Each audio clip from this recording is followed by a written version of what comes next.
Welcome to Help I'm a Parent, Christian parenting in the real world. We are so happy that you have invited us to enter into your home, your church, or wherever you may be gathered today. We are delighted that you have joined us on this program as we discuss your God-given role of parenting. We are your hosts, Drs. Claudio and Pamela Consuegra.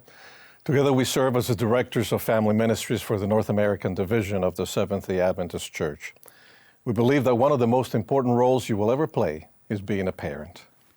In the midst of a secular society, it's easy to leave God out of the training of our children.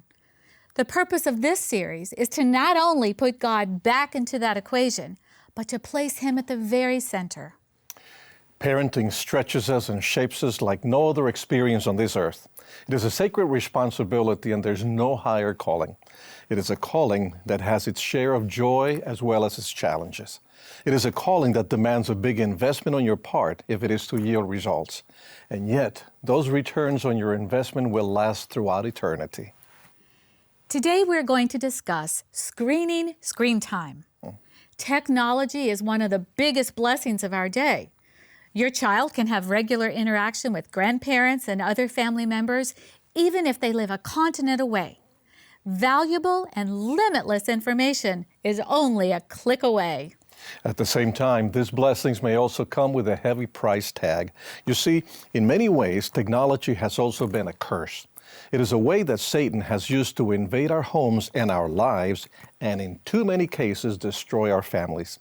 Our children are inundated with technology. It continues to evolve in ways that we could never have imagined, and it's here to stay. The truth is that most parents have to make more of an effort to keep pace with technology than their child does. It's almost second nature to our children. But for us, it's a world that has emerged. For them, it's a world that they were born into. How many of us have purchased a new technological gadget, television, cell phone, DVD player, iPad, and have had to ask our child to help us learn how to use it? Okay. We will be the first to admit it. We are personally guilty as charged. Because technology is a part of our child's world, how do we embrace the positive aspects and yet deal with the traps that Satan has set within?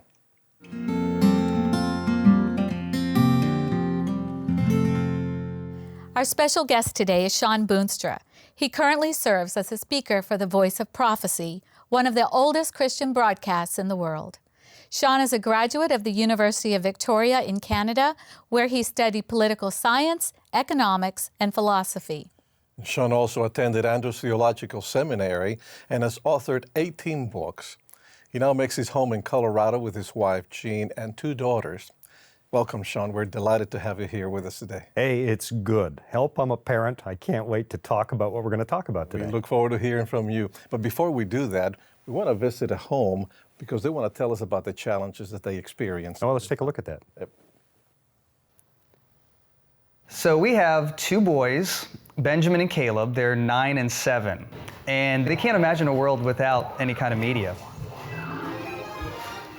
One thing that we've really struggled with is how we control their use of their screen time. We reemphasize to them that screens are a privilege. It's not something that they're entitled to, so that they don't get used to that idea. And, even trying to get him to control his screen time.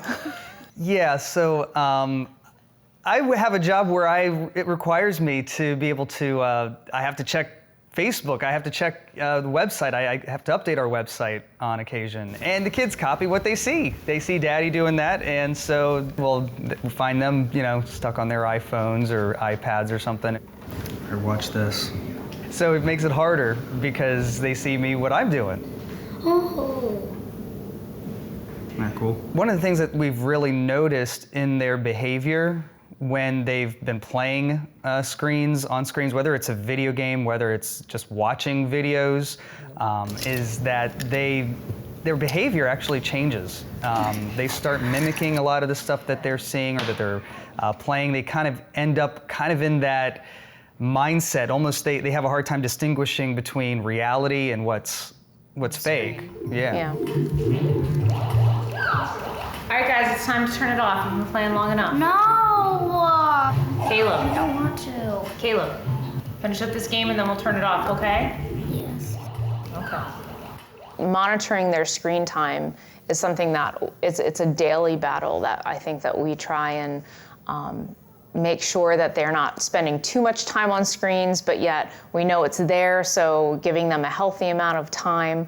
But there are times when you just have days that you're just exhausted and you don't want to fight the fight, and so it's like, here you go, have fun. Yeah. The good news is that they both really enjoy reading, and that says something, and I'm happy that some of the things that we're working on have been pushing them in the right direction. But it's still something you constantly have to, battle with each day. The Conways probably never had to worry about, or their parents never had to worry about these things, but now they, and probably all of us do. You have 2 daughters. I've got 2 girls. Yeah, they're 16 and 13 as of now, and I remember that age really, really well. So what kind of challenges did you have with them? It really is a different world than the ones we grew up in. I tried to explain to my kids a while ago, if I wanted to do a report for school, I had to turn in a paper, I had to get on my bicycle, and I had to ride down to the community library and hope there was a book on the subject that I was supposed to write about. 5 miles uphill both ways? Yeah, 5 miles uphill both ways in a blizzard every time. And they can't even comprehend that. Well, Dad, why didn't you Google it? Well, because there was no Google until I was out of college. I mean, Google didn't exist until the 90s, but for them, the 90s is as far back as World War II was for me. That's prehistory. Yeah, exactly. So now that they had that access to technology, have you had the challenge, though, of controlling that screen time that they have? Yeah, we have. I love technology myself, so it's a big part of our world. I used to be on Facebook, and I dumped it because it was just consuming too much of my time. Right. And so it is a part of our home. I email for work. I love Twitter. All that stuff. I love it. And so it's a part of our home. There have been a few challenges as we've gone along. I mean, the first challenge came with Facebook. Facebook requires a child to be 13 years old before they can use it. Right, of course, they changed that, yeah. Yeah, everybody, well, I don't know, did it used to be every age? Older for it used to be older. Kids. Yeah. Okay, so they went down to 13, and I'm going to tell a story. Well, that's because a lot of kids were lying anyways. Well, they were, but that's the point, is I had my oldest come home, and she'll be mad that I'm telling tales on TV, but she came home at 12 and said, all my friends have Facebook. And I said, well, are they 13? Well, no. And I said, what do you want? She said, I want Facebook now. I said, okay, here's the deal.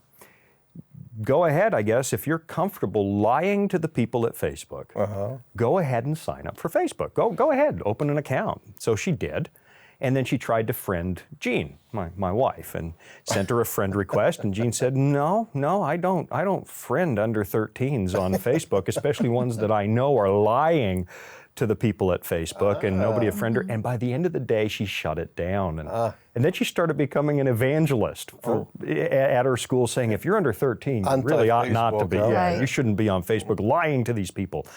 But I think the thing we did was let her do it. I mean, I expressed my disapproval. Look, we don't lie in this family, but I guess if that's the choice you want to make, go ahead. So you were still giving her the choice. Always. I mean, God gives choice, right? Adam and Eve in the garden, God says, look, if you eat from this tree, you're going to die. But he doesn't build a fence around it. He says, go ahead and do it if you like, but here are the consequences. And that's what we do. So that was a 13, but now she's 16. 16. She's 16, yeah. So has she changed her mind, or is she now able to have Facebook? And She's got Facebook. She's got Facebook and Twitter, although I've been told now Facebook's for old people. Instagram is the way to go.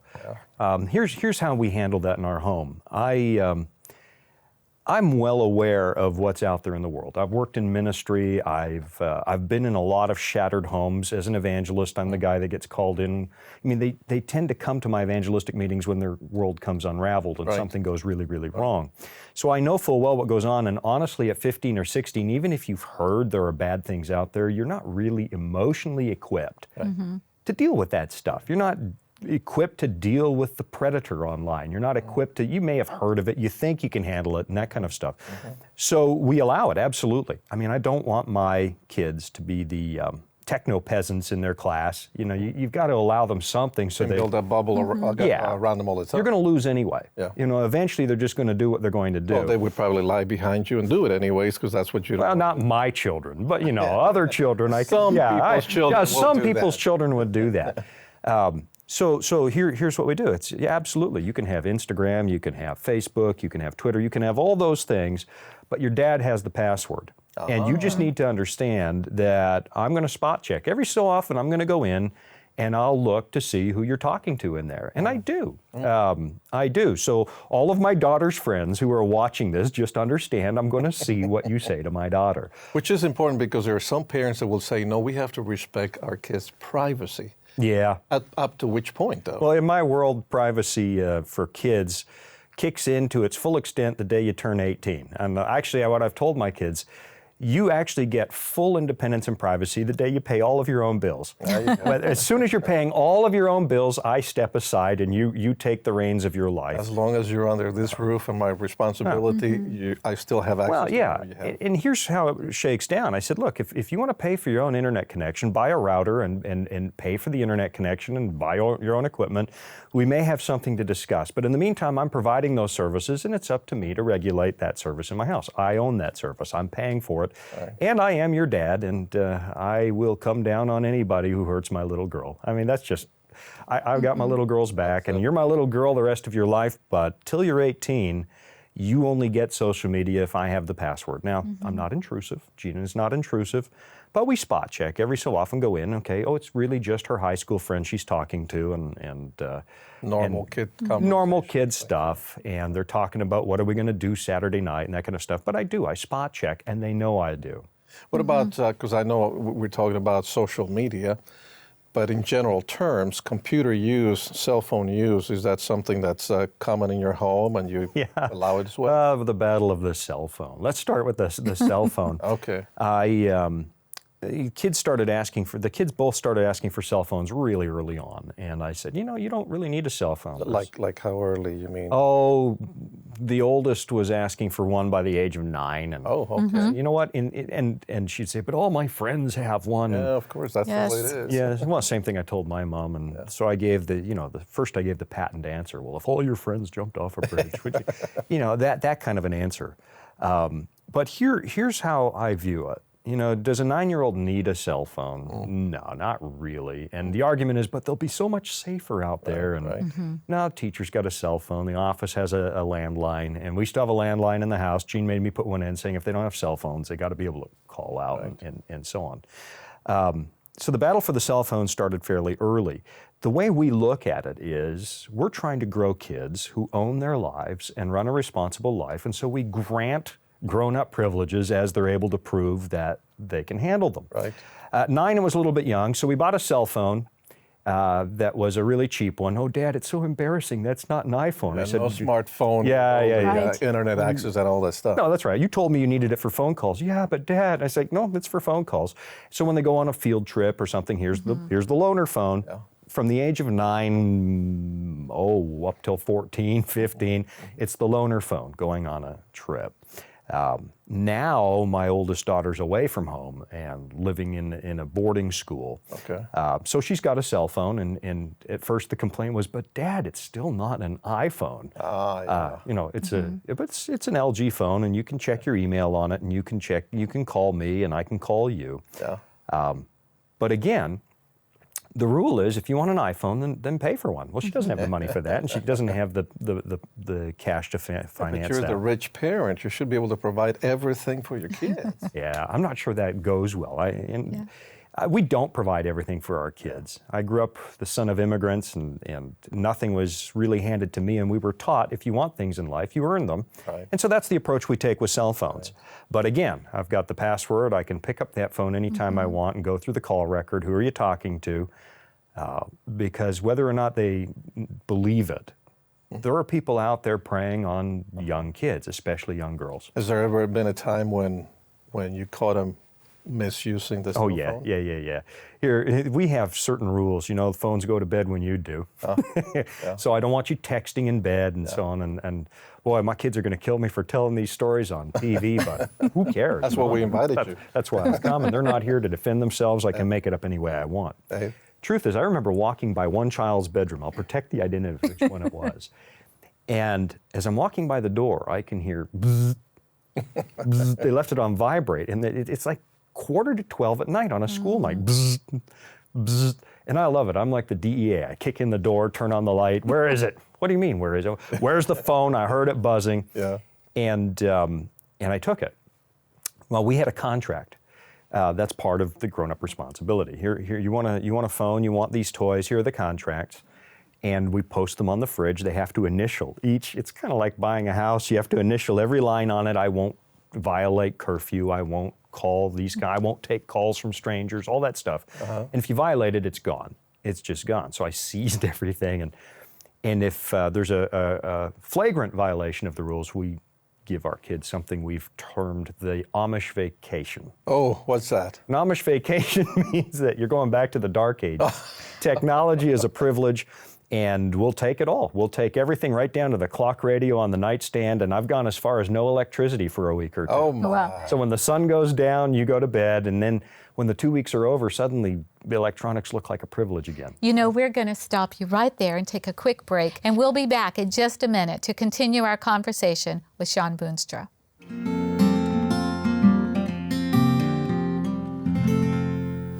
You can probably already tell that we will not be able to cover every area, every concern, or every question you may have in the short time that we have together. Parenting will continue to produce new challenges and new questions every day. As our children grow and change, so do the parenting challenges we face. And therefore, our goal is to continue this conversation with up-to-date resources and practical parenting tips that you can apply in your day-to-day parenting journey.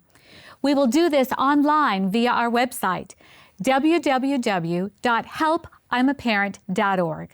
And there you may keep up to date on all of our newly released parenting resources, supplemental products, and even find additional materials to download free of charge.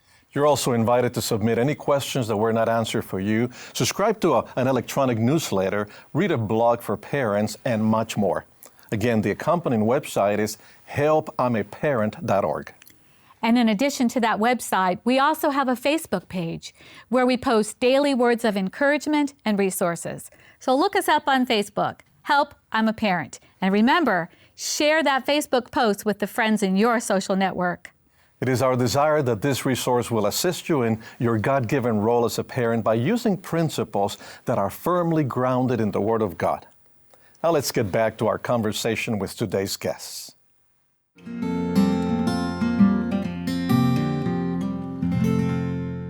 Welcome back to our conversation with Shawn Boonstra.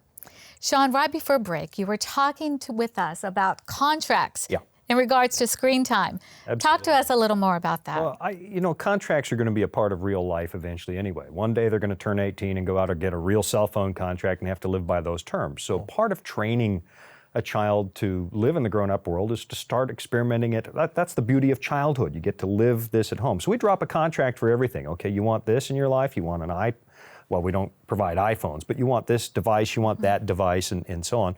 Here are the terms. And here's what it looks like, and you're going to pay for part of it. You know, your allowance is X, and you're going to, if you really want this, you're going to pay a portion of it. We've made them purchase some of these things. Well, go out and earn it, and if they can't get a job, okay, you get minimum wage. We'll let them see what the real world is like. Go out there, I want that backyard cleaned up, and you get minimum wage until you have enough to buy that thing. Right. And then there's a contract. Here's how you may use it. Here's how you may not use it. You may not use it after curfew. You can't use it on this. So it's quite specific. Yeah, it's very specific. We lay out exactly how it's to be used, and if you violate it, you lose it. The same way, if I violate the terms of a contract I have with a cell phone provider, it's gone. They turn it off. So it's preparation for the real world. We're not shutting them out of things. The easy thing to do is say you can't have any of that. But then you turn 18 and you haven't developed any skills. And so it seems to me anyways, one of the logical consequences is if they break that contract, Well, the cell phone service per se is discontinued. It's gone. That's right. And it's all laid out in the contract. Here's what happens if I violate the terms of this contract. So it's all clear ahead of time. And there have been violations. They're kids. And I love the fact that you've made your expectations as a parent very clear in writing. There's no wondering or guessing what it is. It's very clear. Yeah. It's spelled out. I have another question I'd like for you to talk with us about. You've talked to us about some of your expectations in the home, but how do you handle expectations regarding screen time when your girls, for instance, may go spend the night at someone else's home? And they don't have the same standards that you have set in your home. They don't have the same standards for what's acceptable for TV viewing or video games. How do you handle outside of the home? So if the kids are going somewhere else and they're going to a birthday party and they're probably going to watch a movie there, here we have some choices. I can try and ratchet down a child's world so that they're never exposed to anything out there. What typically happens then is that they go and experiment at 21 outside of the home. Instead of at 14 and 15 and 16 when we're there. So if I think that's going to happen, if it's really raunchy, I said, just give me a call. But they don't have friends like that. We know who they are.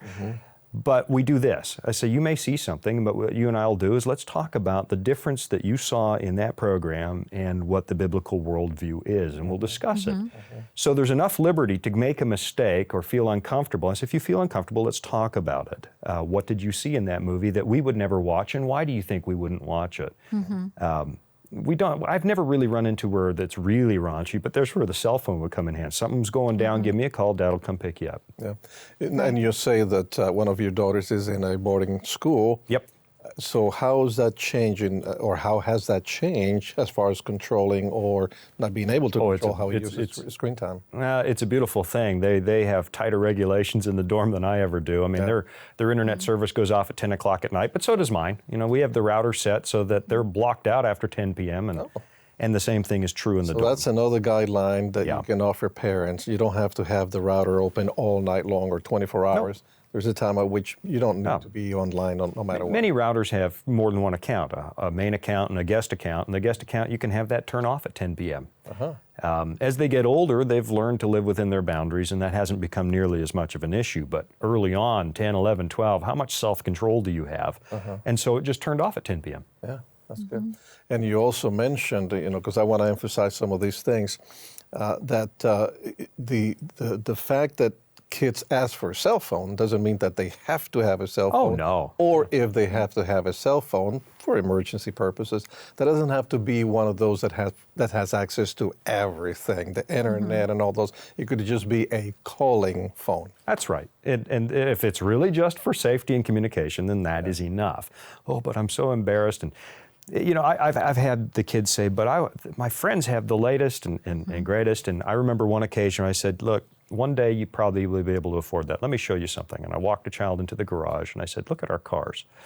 Some of those are 15 years old or older. Why do you think we drive older cars like that? And they said, well, I don't know. I said, it's so that you can have some of the things you need in life. We don't buy the latest and the greatest. That's not responsible. That's prioritizing. Yeah. One day you can make the decision on your budget whether or not you need that. Yeah. But on my budget, we are good stewards of what God has given us. Some things are more important than having a new car or the biggest, brightest thing. That's right. And so we're really trying to teach those values ahead of time, including budgeting. And, if they want something, we make them budget it. And how do you plan to contribute your portion of it and so on. Right.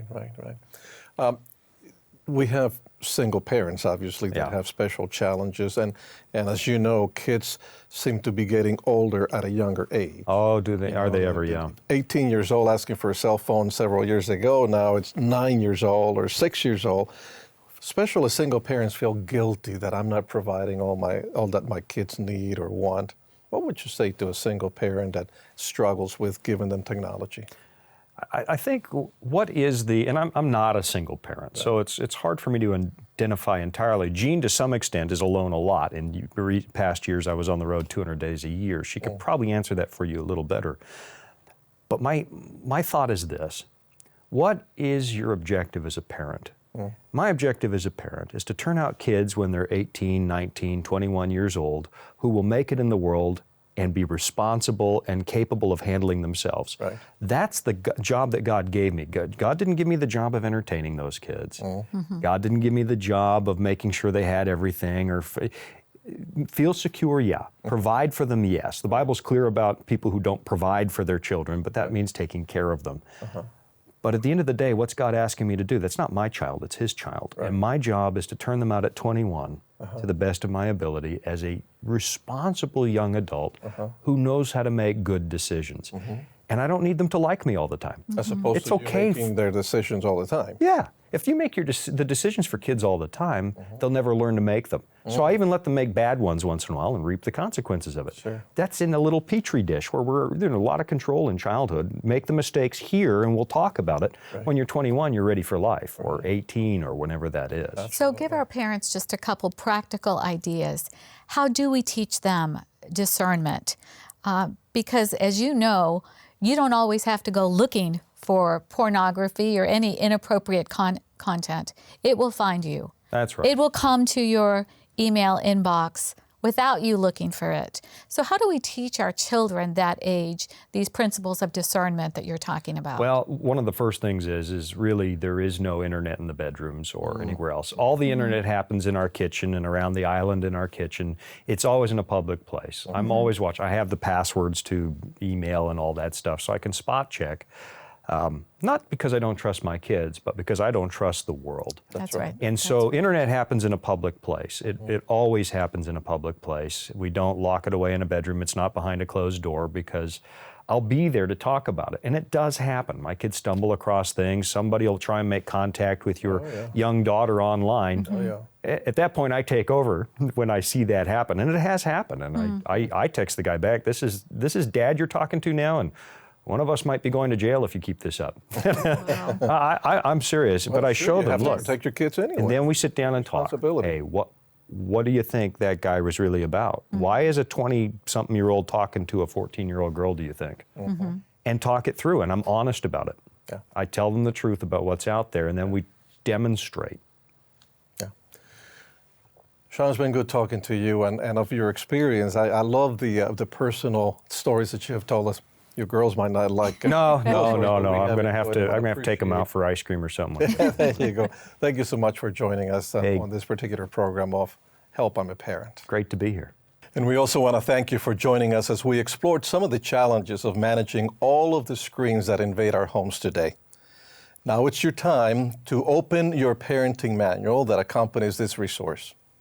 Read the material over and discuss any thoughts or questions that come to mind with your group members. To help you get started, we have included some discussion questions and group activities. We also want to remind you to visit our parenting website, helpimaparent.org, and there you will find many additional resources and materials. As much as you love your children, God loves them even more. He has appointed you as their stewards, their caretakers during their lives on earth. More important, He has entrusted you with the task of preparing them for their forever home in heaven with Him. God never said that parenting would be easy, but He did say that He will never leave you or forsake you. The Creator, who knit your children together in the womb and has numbered the very hairs of their heads, holds the blueprint for their lives. Claim His promise and invite Him to co-parent with you. Join us next time on Help, I'm a Parent, Christian Parenting in the Real World, when we will discuss ways we can instill healthy habits in our children. Until then, it is our prayer that God will grant you wisdom as you navigate this world of evolving technology with your child and attempt to screen their screen time. May Jesus be more attractive than anything on the screen. We pray that Jesus will be welcomed in your home today, and may your family glimpse His amazing grace.